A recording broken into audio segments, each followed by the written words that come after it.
Dalam latihan-latihan ini sebenarnya kalau aku ingin bertanya dulu kepada kalian, sebenarnya ada manfaatnya nggak? Sejauh ini, apakah sebelumnya kalian sudah mampu seperti ini? Tidak. Sebelumnya mungkin kualitas lebih parah lagi kan, pakai masih gugupnya terasa banget.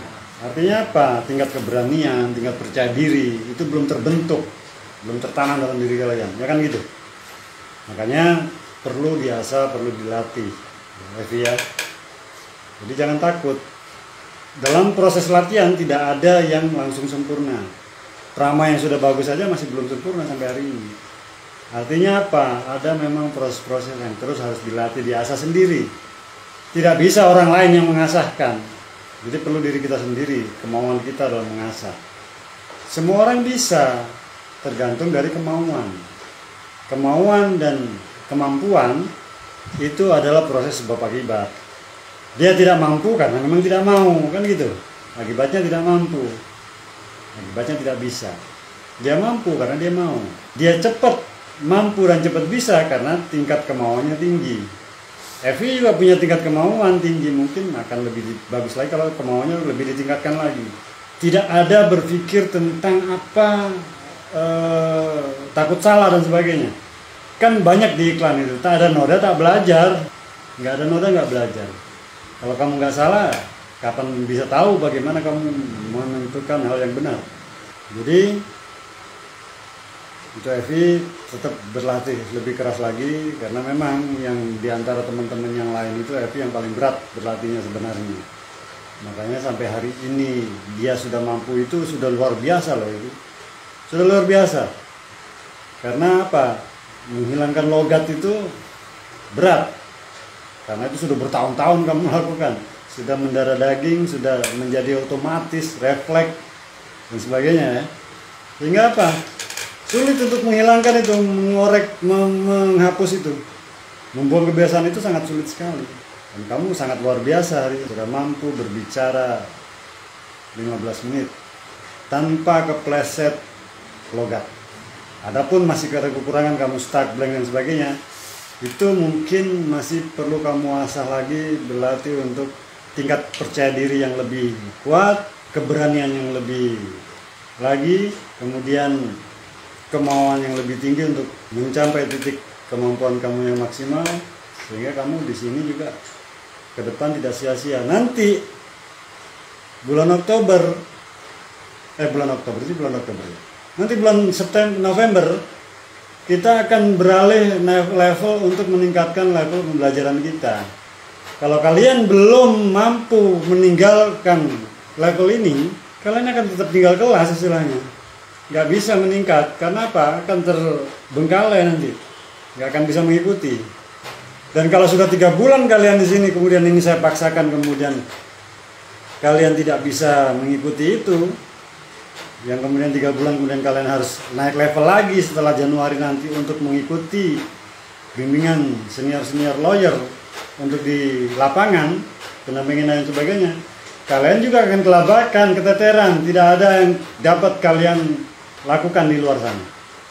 Apa yang bisa kalian lakukan? Apa yang bisa kalian gali dari ilmu di lapangan? Tidak ada. Di lapangan tidak memberikan ilmu, tapi kamu bisa memperhatikan dan melihat bagaimana menyerap ilmu itu.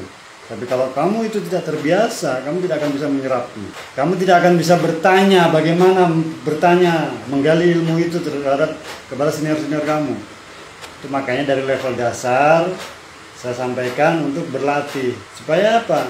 Kalau sudah terbiasa, kamu nanti di lapangan begitu diajak bimbingan di kepolisian, di kejaksaan, di pengadilan oleh senior lawyer, kalian mampu menggali ilmu yang ada di dalamnya. Bang, kalau ini begini bagaimana? Terus dasar hukumnya apa, Bang? Dan kalian punya keberanian untuk menyampaikan pendapat. Kalau pendapat saya begini, Bang. Itu namanya diskusi, bukan menjatuhkan. Jadi diskusi dengan senior. Harapannya seperti itu. Tapi itu tidak akan terjadi kalau kalian tidak berlatih dengan sungguh-sungguh dari sekarang. Karena pada saat kalian diajak ke kepolisian, pendampingan, kalian cuma diam. Gitu pulang. Siapa yang kalian dapat? Nggak ada. Tapi kita melihatnya kamu sudah pernah ke sana gitu loh. Sementara tidak ada yang bisa kalian dapat. Pada saat ada kasus berikutnya yang sama, kalian dipercayakan untuk itu. Akhirnya apa? Kalian tidak bisa. Apa? Karena tidak memahami proses itu. Kalian tidak tahu, tidak paham kenapa kalian ke sana, ngapain ke sana, apa yang harus dilakukan di sana. Itu kan banyak pertanyaan yang sebenarnya harus kalian gali, yang harus kalian temukan jawabannya. Paham? Itu makanya tingkatkan lebih keras lagi latihan. Jangan di sini semua belajar. Saya belajar, Prama belajar, Hasan belajar, semua belajar di sini. Termasuk teman-teman lawyer yang ada di sini semua belajar. Mungkin cuma levelnya belajarnya lebih tinggi kepada Pak Agus. Kan begitu? Kalian belajar ke saya belajar ke Pak Agus. Begitu secara hierarkinya. Mungkin kalau kalian mau belajar ke Pak Agus, kalian keteteran, nggak akan bisa menangkap karena levelnya sudah berbeda. Jangankan kalian, lawyer pun mungkin karena yang di luar sana nggak bisa menangkap ilmunya Pak Agus karena levelnya berbeda. Ada tahapan-tahapan yang mereka tidak lalui, bagaimana bisa menangkap apa yang ilmu yang terpendam di dalam diri Pak Agus. Sekali lagi, prinsipnya jangan terjebak dengan pikiran dulu. Jangan terjebak dengan pikiran dulu. Mengalir aja dulu. Latih dulu otot mulut ini dalam berbicara. Asah dulu. Pertajam, berani dulu. Pede dulu.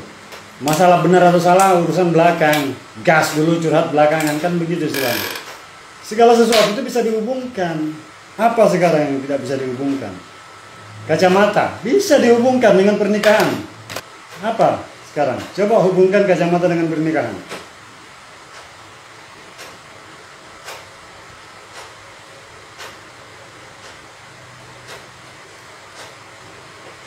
Ya kan?